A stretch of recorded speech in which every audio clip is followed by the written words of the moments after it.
फैजाबाद अयोध्या में एक कार्यक्रम था, उसमें बड़ी तैयारी की गई थी और तैयारी के साथ कलाकार मुंबई से बुलाए गए थे। हो सकता है वो सहमति दिल्ली से ना रही हो, केवल लखनऊ की सहमति से हो रहा हो कार्यक्रम।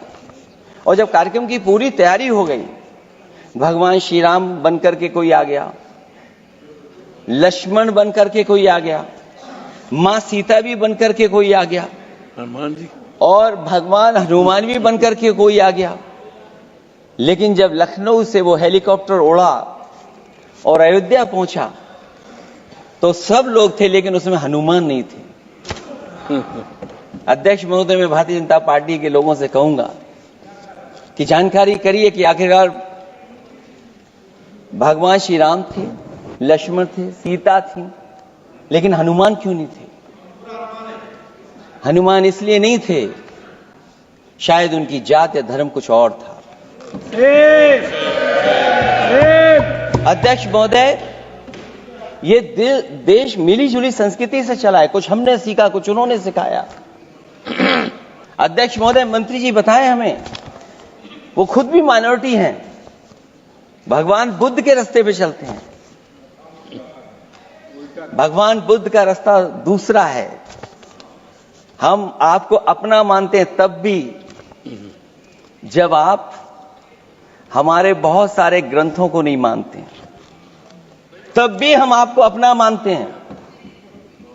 आप हमारे पुराणों को नहीं मानते हैं, आप हमारे उपनिषदों को नहीं मानते हैं, लेकिन सोचिए, हम हिंदू वो लोग हैं जो आपको स्वीकार करते हैं और गले लगा करके चलते हैं। अब मैं दूसरे धर्म पे नहीं जाऊंगा, कोई नाराज हो सकता है। भाजपा जब भी कोई नया बिल लाती है तो वो अपनी नाकामी छुपाती है। भाजपा वाले मुसलमान भाइयों की वक्फ की जमीन चिन्हित करने की बात कर रहे हैं, जिससे महाकुंभ में जो हिंदू मारे गए हैं या खो गए हैं, उनको चिन्हित करने की बात पर पर्दा पड़ जाए। अध्यक्ष महोदय, मुझे खुशी इस बात की कि हमारा धर्म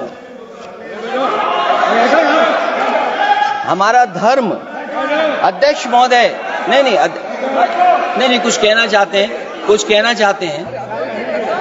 नहीं, प्लीज, उनको अलाउ नहीं किया। अध्यक्ष महोदय,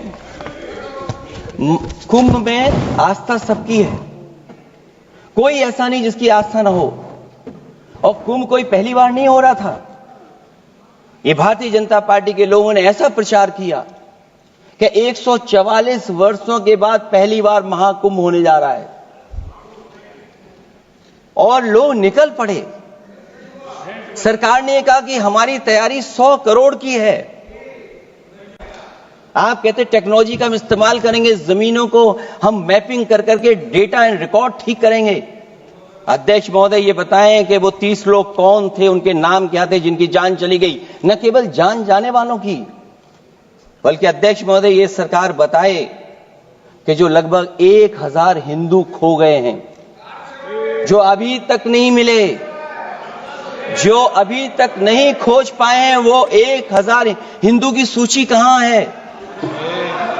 और फिर धर्म कारोबार की बात है, जो ये लोग अध्यक्ष महोदय, मैं कार सेवक वाली बात इसलिए नहीं छेड़ना चाहता हूं। अध्यक्ष महोदय, ये शायद माननीय सदस्य जानते नहीं कुछ सच्चाई नहीं जानते। अध्यक्ष महोदय, ये संविधान की वजह से, संविधान को बचाने के लिए, हिंदू एकता को बचाने के लिए कुछ फैसले लिए गए, लेकिन एफआईआर हम लोगों पे नहीं लिखी गई थी। एफआईआर उन पे लिखी गई थी जो बेचारे तैयार हो गए थे सुबह, लेकिन पता नहीं कहां से फोन आया था, कहा था कि अब तैयार तो हो गए हो, लेकिन आप शिलान्यास में नहीं आ सकते। कि जमीन, चाहे वो रेलवे की हो, चाहे वो डिफेंस की हो, वो भारत की जमीन है। मैं भी स्वीकार करता हूं कि रेलवे की जमीन भी भारत की है, डिफेंस की भी जमीन भारत की है। क्या डिफेंस की जमीन नहीं बेची जा रही मंत्री जी? अध्यक्ष महोदय, क्या रेलवे की जमीनें नहीं बेची जा रही हैं? अध्यक्ष महोदय, केवल यहां तक नहीं, कितना हस्तक्षेप होता है। वक्फ भी भारत के, इसीलिए तो कहीं ना कहीं वक्फ की जमीन से अध्यक्ष महोदय, माननीय मंत्री जी बताएं, और मुझे उम्मीद है कि जब जवाब देंगे तो बताएंगे कि वक्फ की जमीन से बड़ा मुद्दा वो जमीन है जिस पर चीन ने अपने गांव बसा लिए हैं, लेकिन कोई बाहरी खतरे पर सवाल बवाल न करे, इसलिए ये बिल लाया जा रहा है। और माननीय मंत्री जहां से आते हैं, जिस प्रदेश से आते हैं, कम से कम ये तो बताएंगे कि वहां कितने चीन ने गांव बसा लिए, घर बन गए हैं। अध्यक्ष महोदय, आपके माध्यम से सरकार गारंटी दे कि वक्फ की जमीन कभी भी किसी भी पैतरेबाजी से किसी और मकसद के लिए किसी और को नहीं दी जाएगी। वक्फ की वर्तमान व्यवस्था में चाहे 5 साल के धर्म पालन की पाबंदी की बात हो, या कलेक्टर से सर्वेक्षण के हस्तक्षेप की बात हो, या वक्फ परिषद या बोर्ड में बाहरियों को शामिल करने की बात हो, इन सब का उद्देश्य मुस्लिम भाइयों के सार्वजनिक अधिकार को छीनकर उनके महत्व और नियंत्रण को कम करना है। ट्रिब्यूनल के निर्णय को अंतिम न मानकर उच्च न्यायालय में लेकर जाने की अनुमति देना दरअसल जमीनी विवाद को लंबी न्यायिक प्रक्रिया में फंसाकर वक्फ भूमि पर कब्जों को बनाए रखने का रास्ता खोलेगा। सबसे बड़ी बात यह कि वक्फ बिल के पीछे की न तो नीति सही है, न नीयत। ये देश के करोड़ों लोगों से उनके घर दुकान छीनने की भी साजिश है। भाजपा एक अलोकतांत्रिक पार्टी है, वो असहमति को अपनी शक्ति मानती है। जब देश के अधिकांश राजनीतिक दल वक्फ बिल के खिलाफ हैं, तो उसे लाने की जरूरत क्या है, जो जिद क्यों कर रहे हैं सरकार। वक्फ बिल का लाना भाजपा की सियासी हट है। वक्फ बिल भाजपा की सांप्रदायिक राजनीति का नया रूप है।